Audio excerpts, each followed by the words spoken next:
Hey guys, so in the last video we left off looking at imperialism, European imperialism in Africa, the kind of main part of it. There's just one last little bit that we're going to look at, and it particularly pertains to imperialism by England. And we'll look at a couple other examples in Asia of English imperialism as well. So, as you can see this cartoon, England was everywhere. It was the largest, most powerful empire on the planet, and it had territory in every continent in the world. So you have here this great octopus here. With this guy actually has a name, by the way. His name is John Bull. So this is essentially the British version of Uncle Sam. So if you see like Uncle Sam, it always represents America. This guy represents England. He's always kind of shown in the same way, half hat, portly. Sometimes he has like a monocle. But so this is England spreading out and touching Egypt, India, Jamaica, all parts of the world. By 1900, like I said, it had the largest empire on the planet, territory in every continent, and you can see by the map, all the red here, islands all over the place. So had control of Canada, places in Africa, India that we'll talk about. Specifically, this was the crown jewel of the British Empire, Australia, all over the place. One area that it was really looking to establish a foothold in South Africa here. It had a colony called the Cape Colony, and the British wanted to move further inland. Okay, move up in here. However, there was already a dominant African tribe in that area that stood in the way of British expansion. That was where the Zulus. Okay, the Zulus were the military, economic, and political powerhouse of South Africa, and they had no intention of just allowing the British free reign and to submit to the British rule, and they were every intention of defending themselves. Now the British are going to attempt to militarily conquer the Zulus, and so they basically go north from where they were in the very southern part of Africa with a military force completely convinced of their eventual success and superiority. They had superior weaponry, they had heavy artillery, whereas the Zulus were still fighting with spears and rawhide shields. And so the British were like, hey, how could we possibly lose? Well, writing on the wall, they did. They underestimated the Zulus. The Zulus were very, very effective militarily. They had the massive weight of numbers, and they swarmed and routed the British troops. And the British suffered heavy casualties and were forced to surrender, or retreat, I should say. Now, this was great for the Zulus. And the king of the Zulus, this is exactly what he wanted. But here's the thing. He wasn't, like, stupid. He fully realized there's no way the Zulus could ever stand up completely to the British. Just the weapons technology was such a big gap.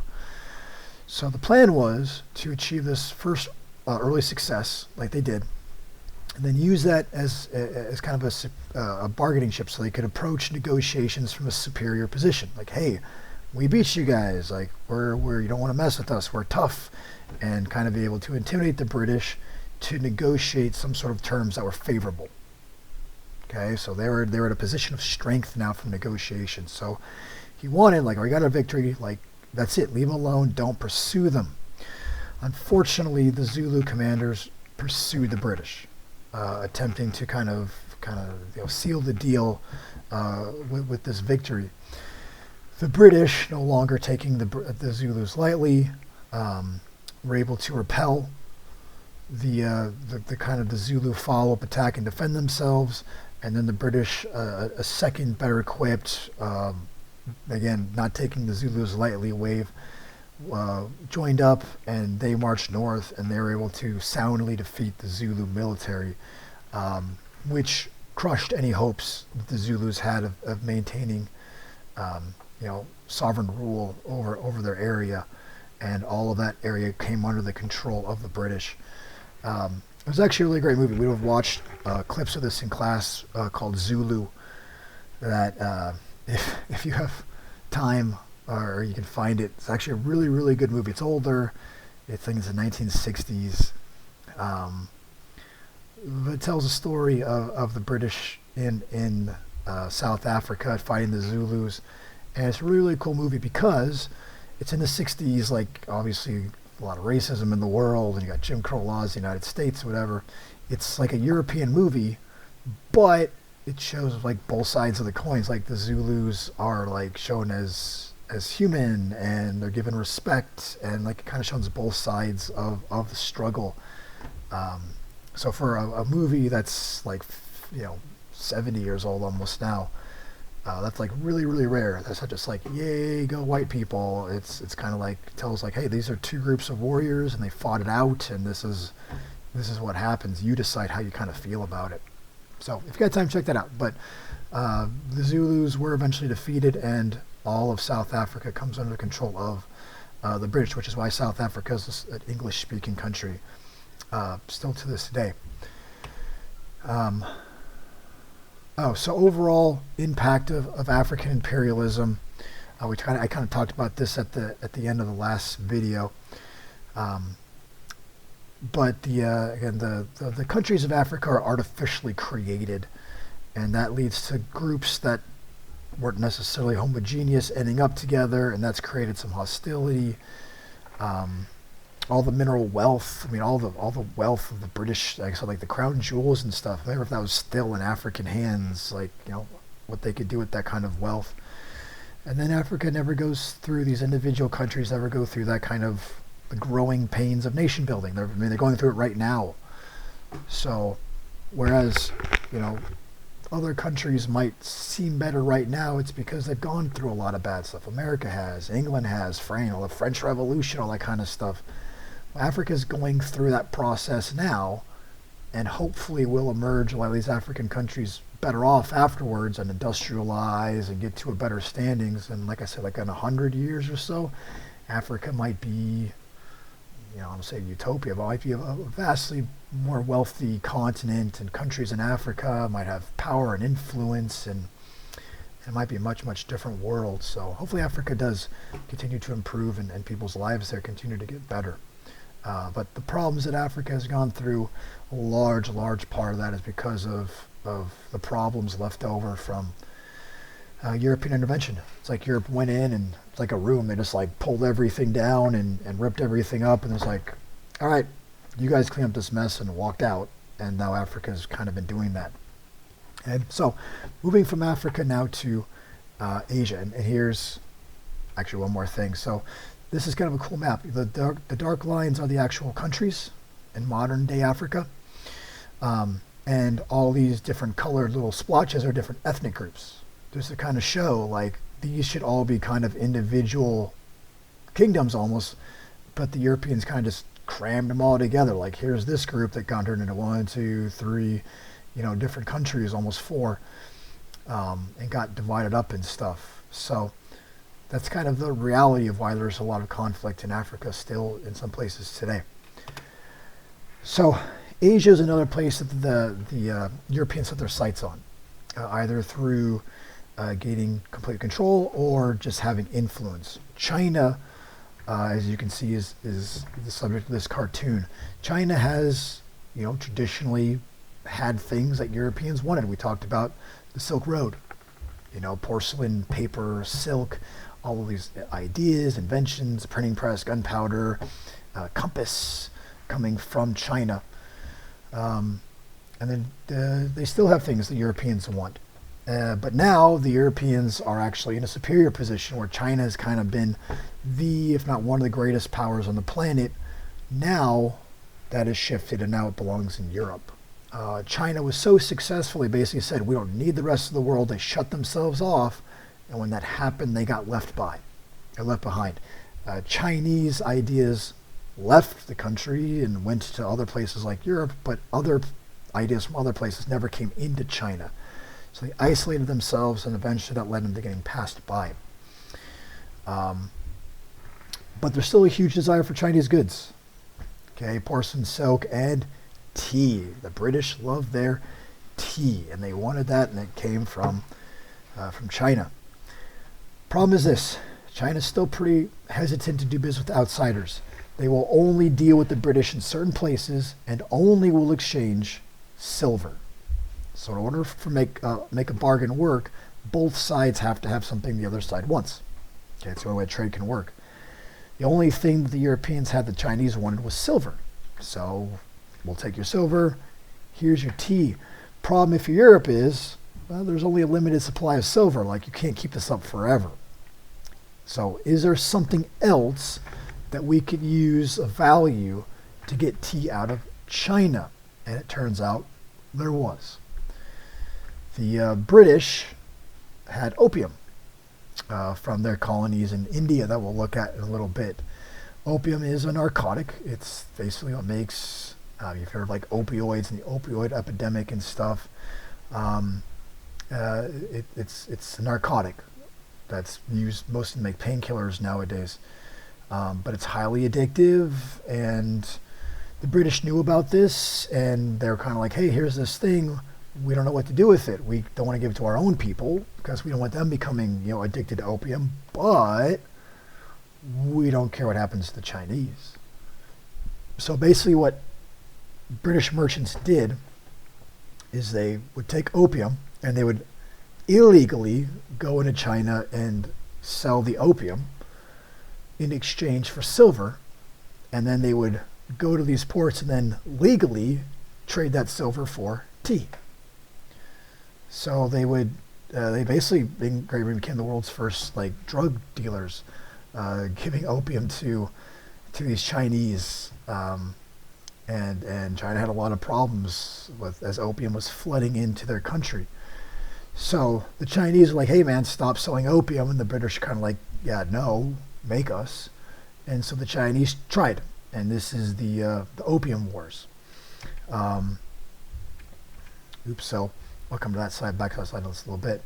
But the Chinese tried to fight off the British. Unfortunately for the Chinese, the British were far, far superior technology-wise and weapons-wise. So here's a naval battle with the Chinese ships that are wooden, still sail-driven, whereas the British had a modern steel navy, steam engines, and it was just no contest.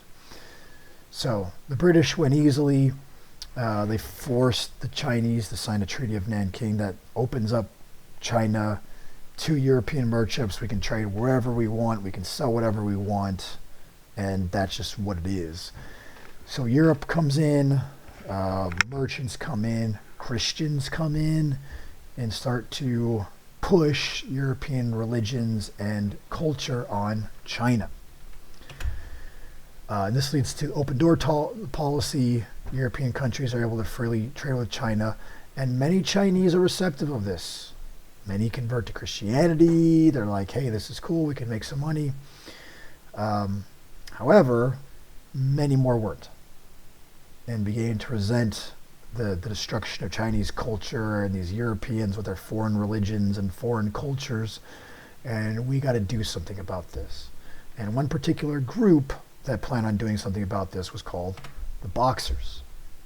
Now, the Boxers were a group of Chinese that were known for practicing their martial arts. They stories that they supposedly felt that their martial arts made them impervious to European bullets, and they planned an uprising, and that's exactly what they did.